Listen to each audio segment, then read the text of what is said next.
Captain Maya Patel stood in the observation deck of the UES Celestial Shadow, humanity's most advanced reconnaissance vessel, as it drifted through the void between the stars. The ship's revolutionary biomechanical hull pulsed with subtle patterns of bioluminescence, a side effect of the living metal that made their stealth capabilities possible. "Quantum field fluctuations detected, Captain," announced Lieutenant Kai Chen from his neural interface station. His eyes glowed a faint blue as he processed the incoming data streams directly through his augmented consciousness. "Pattern suggests organized space-time manipulation. Definitely not natural." Maya nodded, her own neural implants already processing the tactical implications. After 2 centuries of secret technological development, humanity had mastered the art of hiding their true capabilities from the cosmos. The Celestial Shadow represented the pinnacle of that philosophy, a ship that could observe without being observed. "Show me," she commanded. The air around her shimmered as the ship's holographic systems constructed a real-time representation of the anomaly. A massive fleet of crystalline vessels emerged from the visualization, their designs unlike anything humanity had encountered in their careful exploration of the galaxy. Dr. Sarah Rodriguez, the ship's xenoanthropologist, stepped forward. Her dark eyes narrowed as she studied the alien formations. "Their ship designs suggest a hierarchical society. Look at how the smaller vessels arrange themselves around that central command ship, like courtiers around a monarch." The alien vessels moved with precise coordination, their crystalline structures refracting the light of distant stars. As the Celestial Shadow's sensors continued their passive scan, they began picking up communications between the ships. "Translation Matrix is having trouble with their language," Kai reported. "It's different.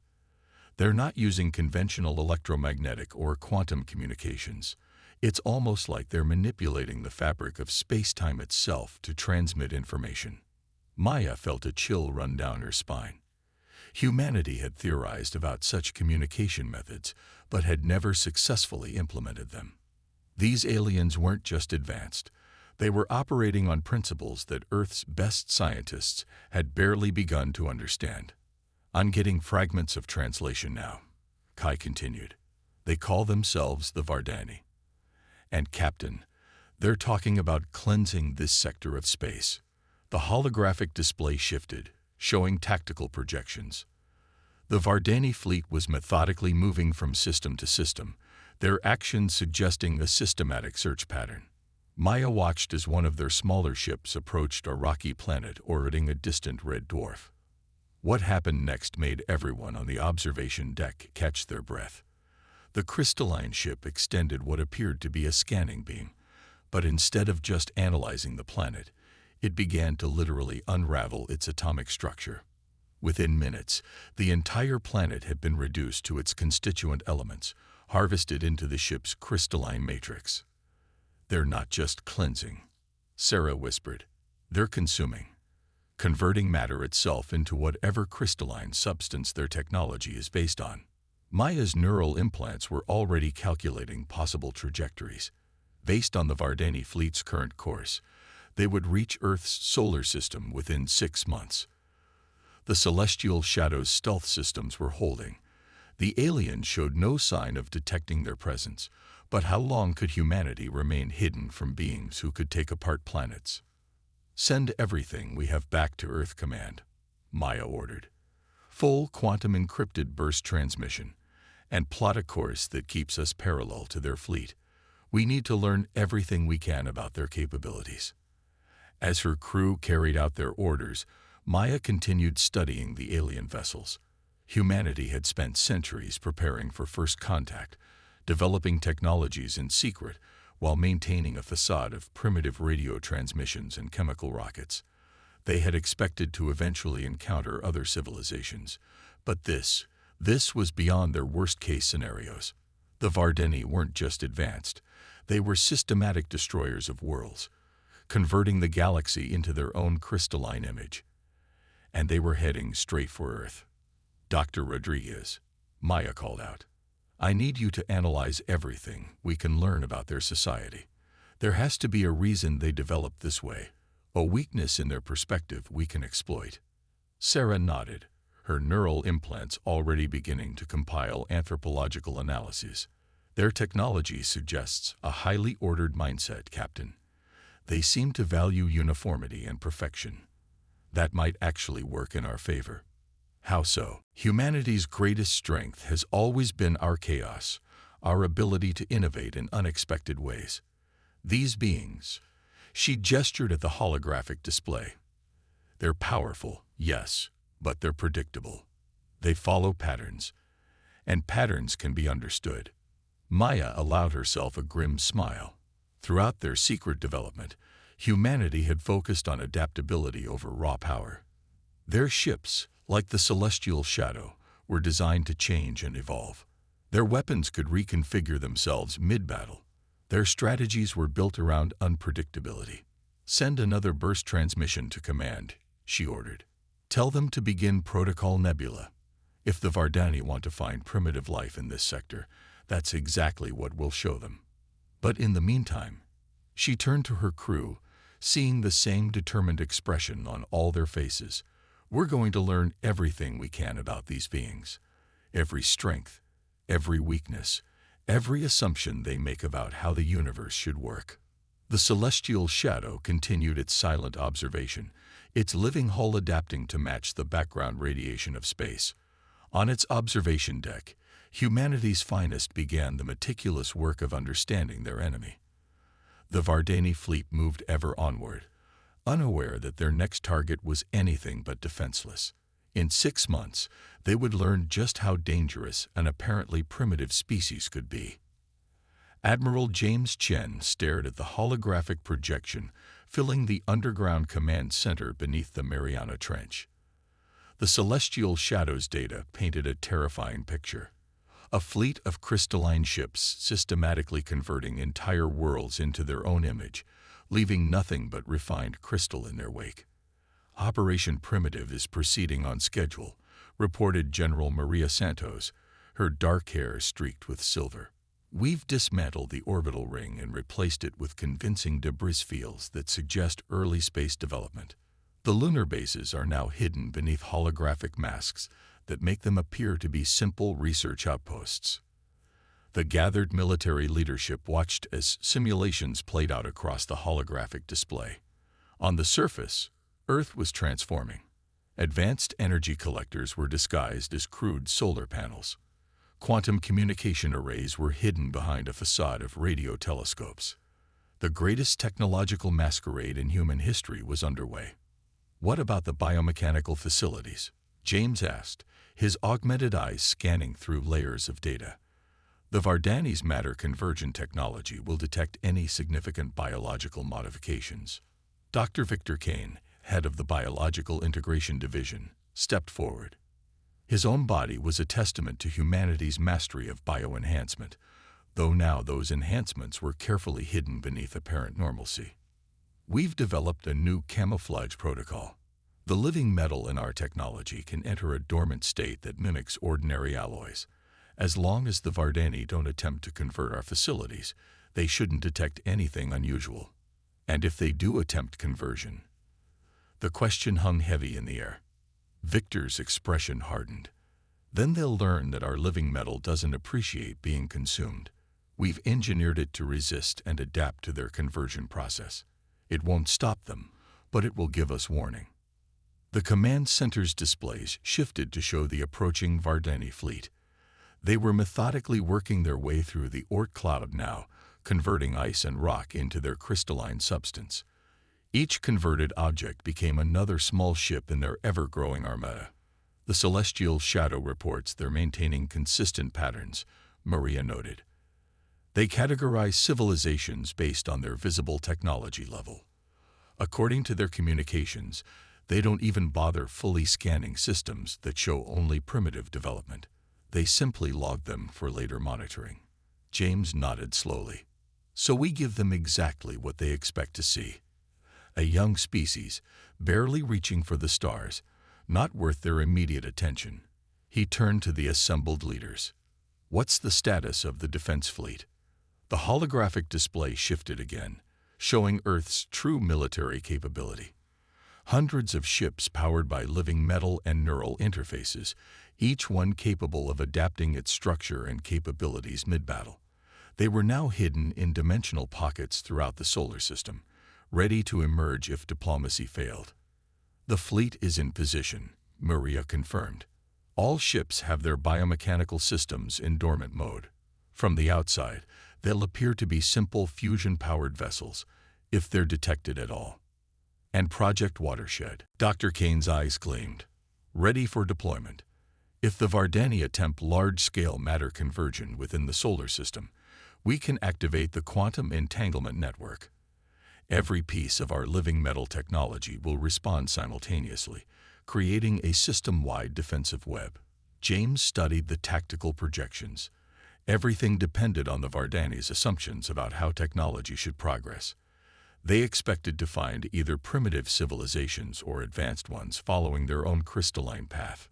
Humanity's biotechnological approach was completely outside their experience. New data packet from the shadow, announced Lieutenant Sarah Chen, James's daughter and Chief Communications Officer. The Vardani have finished their survey of the Oort cloud. They're beginning their approach to the inner solar system.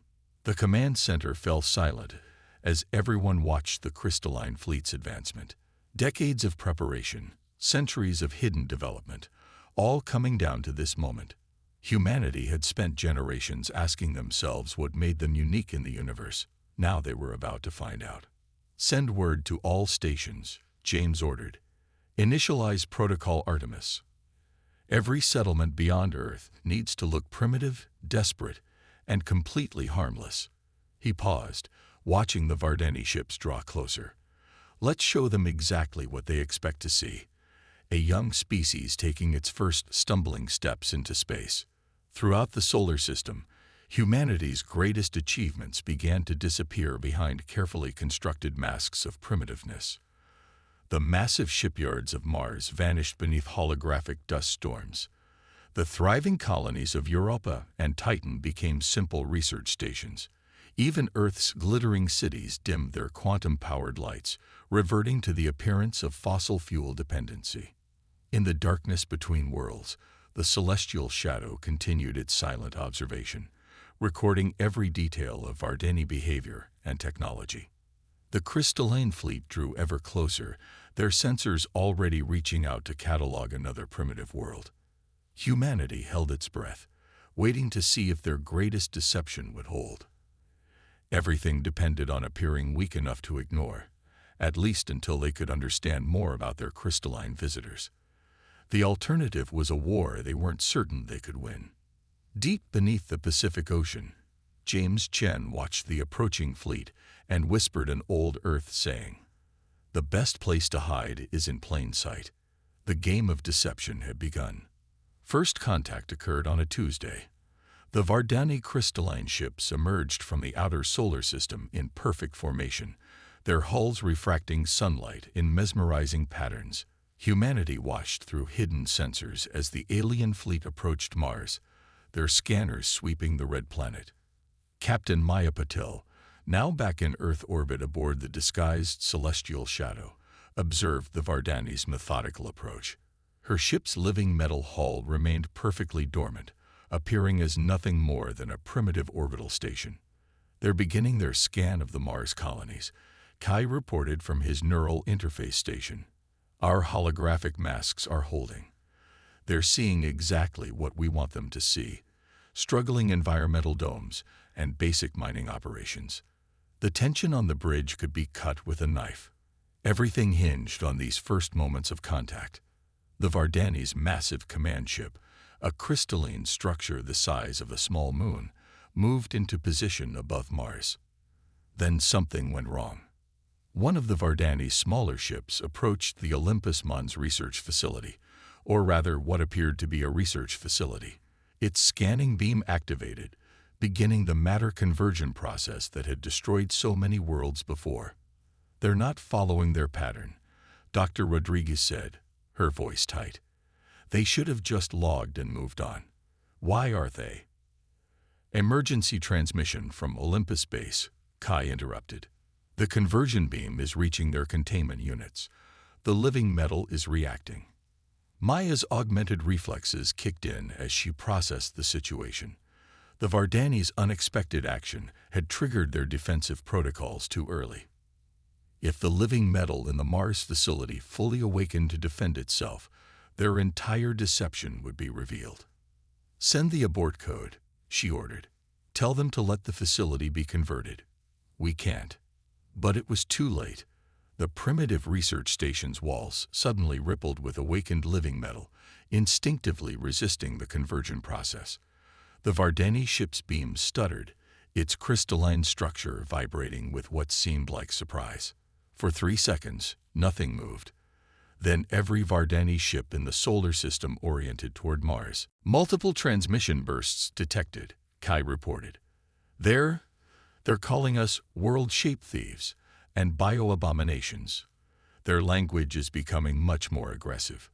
Maya watched as the massive Vardani command ship moved into attack position. Their carefully planned deception had failed. Now they would see if humanity's hidden strength could match the Vardani's raw power. "Send the signal," she ordered. "Initiative Watershed is now active. Deploy all assets." Across the solar system, humanity's masks fell away. The celestial shadow's dormant hull awakened, bioluminescent patterns racing across its surface as it reconfigured into its true form. From dimensional pockets hidden throughout the system, Earth's real fleet emerged, hundreds of ships powered by the same living metal technology. The Vardani reacted immediately, their crystalline ships launching a barrage of space-time distortion weapons. But humanity had spent centuries preparing for this moment. The living metal hulls of Earth's ships adapted in real time, their structures shifting to disperse the energy attacks. "All ships, execute battle pattern Hydra," Maya commanded. The human fleet moved with orchestrated chaos, each vessel's biomechanical systems allowing for maneuvers that would have torn conventional ships apart. They flowed around the Vardani's geometric formations like water around rocks. The crystalline aliens responded with overwhelming force, their matter conversion beams reaching out to rewrite reality itself. But wherever they struck, humanity's living metal technology adapted, learned, evolved. Each failed conversion attempt taught their ships new ways to resist. "They're trying to establish a unified crystalline matrix," Dr. Rodriguez reported, studying the tactical data. "Their ships link together to amplify their conversion power. But look, they can only form perfect geometric patterns. They can't adapt their formation once it's established." Maya smiled grimly. "Then let's show them why chaos can be stronger than order. All ships, implement Protocol Perseus." The human fleet scattered in seemingly random directions, their living metal hulls pulsing with accumulated data about Vardani attack patterns. As the crystalline ships formed their rigid geometric arrays, humanity's vessels struck from unpredictable angles, their weapons targeting the mathematical weak points in the aliens' formations. Crystal shattered. Living metal flowed. The space above Mars became a battlefield where order and chaos clashed in a display that would have put any stellar phenomenon to shame. In the command ship's crystal matrix, the Vardani leadership faced something they had never encountered in 50,000 years of expansion. A species that had developed along completely different lines, whose technology broke all their fundamental assumptions about how civilization should progress. The battle raged for hours, neither side able to gain a decisive advantage. Human adaptability matched against Vardani power, biological innovation against crystalline perfection. But with each passing moment, humanity's living metal technology learned more, evolved further, while the Vardani remained locked in their rigid patterns. Maya watched as the tactical display showed more and more crystalline ships falling to the chaos of humanity's attack patterns. "They're retreating," Kai announced finally. "Their command ship is pulling their fleet back. They're sending out some kind of general alert to the rest of their empire." Dr. Rodriguez's translation came through moments later. "Warning to all. Sol system contains bio-abomination threat. Species has corrupted natural technological progression. Recommend immediate quarantine until purification fleet can be assembled. Maya's expression hardened. They had survived first contact, but this was only the beginning. The Vardeni would return with greater numbers, attempting to purify what they saw as an aberration in their crystal-perfect universe.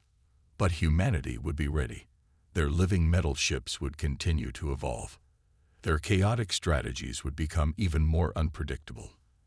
And perhaps, just perhaps, they would teach these ancient crystalline beings that there was more than one path to the stars. The battle was over, but the war for humanity's right to exist differently was just beginning. 3 months after the Battle of Mars, humanity faced a transformed solar system. The debris of crystalline ships drifted through space, studied by teams of scientists trying to understand their ancient adversaries. But more importantly, the living metal technology that had saved Earth was changing, evolving in response to its encounter with Vardani crystal tech.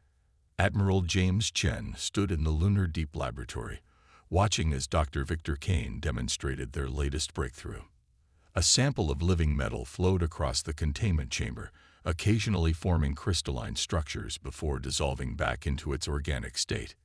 "It's learning," Victor explained, his eyes gleaming with excitement. "Our biomechanical tech isn't just resisting their conversion process anymore. It's beginning to understand and incorporate it." The Vardeni showed us possibilities we never imagined. The demonstration continued as the living metal formed increasingly complex crystalline patterns, each one more stable than the last. But unlike their rigid structures, Victor added, "Ours can still adapt and flow. We're achieving what they would consider impossible, a perfect fusion of order and chaos." James watched the display thoughtfully. "How long until we can implement these improvements fleet-wide?" "That's the beautiful part," Victor smiled. "The living metal is connected through quantum entanglement. Every piece of our technology is already beginning to evolve this way. The entire defense fleet is transforming itself." On the other side of the solar system, Captain Maya Patel was witnessing this evolution firsthand. The celestial shadow's hull now shimmered with both bioluminescent patterns and crystalline facets, its hybrid nature making it even harder to detect. Long-range sensors are picking up massive disturbances in nearby sectors, Kai reported. The Vardeni are mobilizing their entire empire. The purification fleet they mentioned, it's going to be unlike anything we've seen before. Dr. Rodriguez looked up from her analysis station. They're broadcasting across all frequencies. Their message is being repeated in every known language. The bioabomination must be cleansed. Order must be restored. Maya studied the tactical projections. The coming Vardeni fleet would dwarf their first encounter. But humanity wasn't standing still. Throughout the solar system, their technology was evolving, adapting, becoming something entirely new. "They still don't understand," she mused. "They see our biological technology as an aberration, but it's already incorporating aspects of their crystalline science. We're not just surviving. We're synthesizing." The evidence was everywhere. The shipyards of Mars, no longer hidden, now produced vessels that combined living metal with crystalline structures. The defense platforms around Jupiter utilized hybrid technologies that could shift between ordered and chaotic states at will.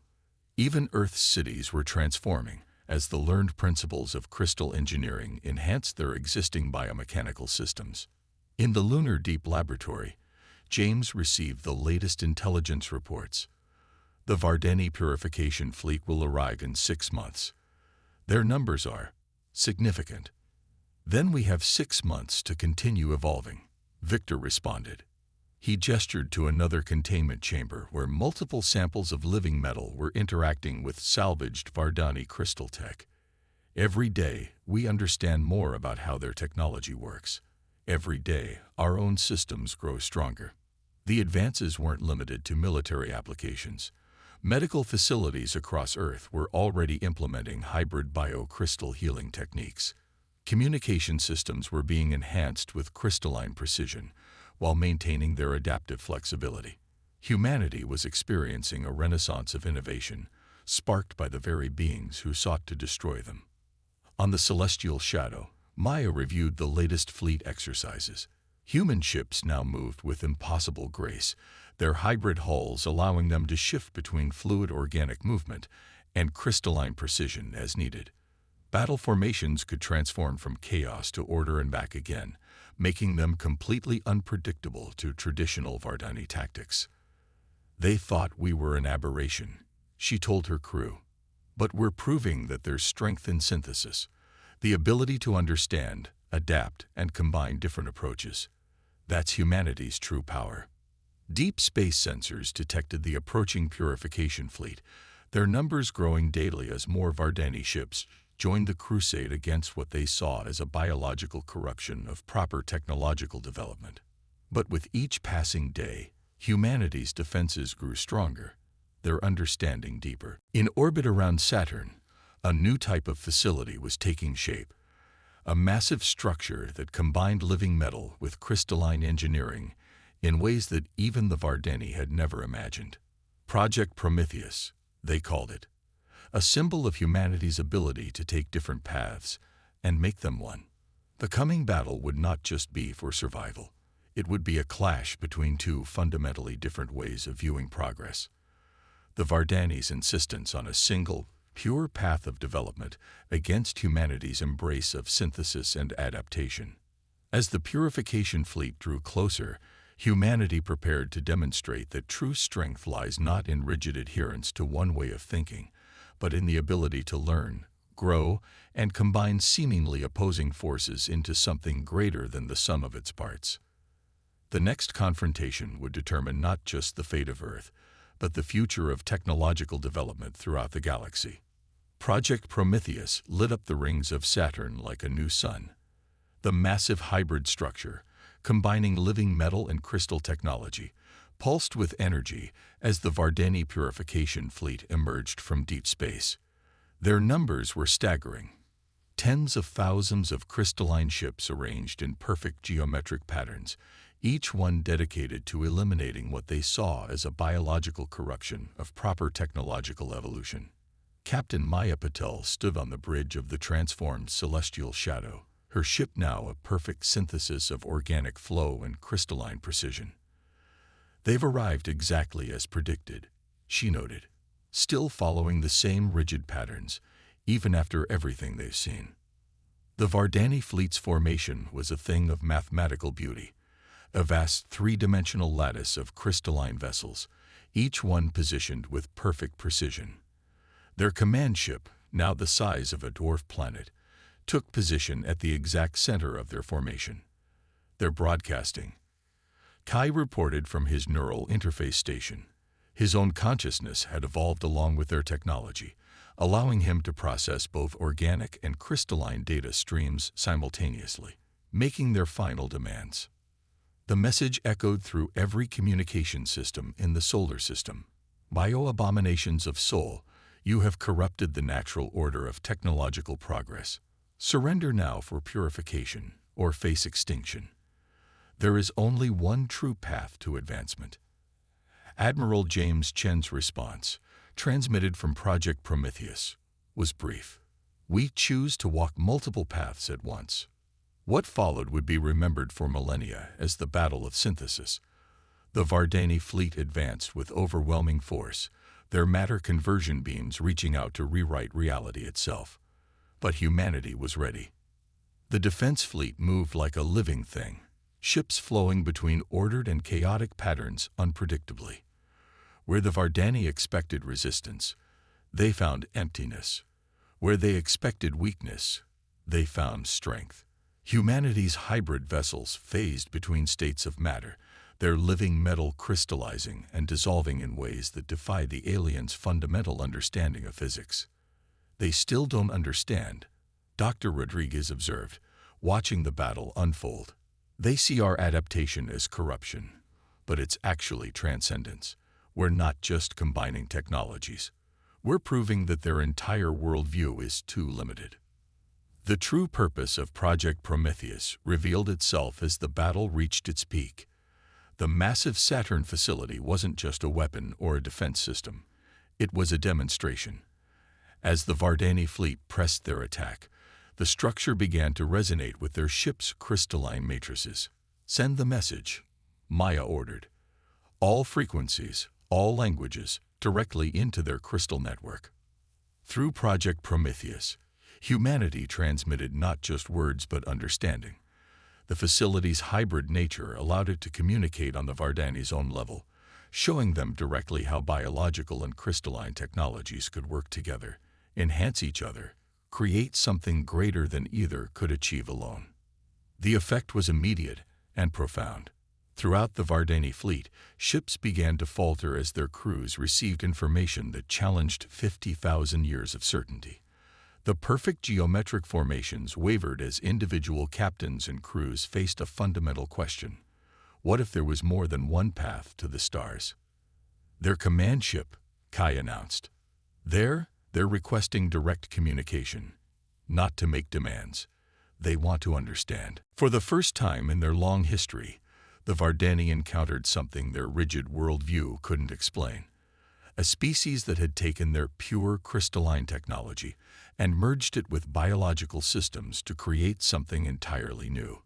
The evidence of this success was undeniable, displayed in every movement of the human fleet, every pulse of Project Prometheus. The battle ended not with destruction but with dialogue. The Vardani command ship docked with Project Prometheus, and for the first time, the crystalline beings encountered humans face to face.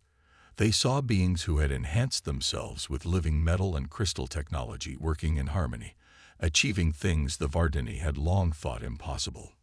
"We have walked the crystal path for 50,000 years, the Vardani Supreme Commander communicated. "We believed it was the only way forward.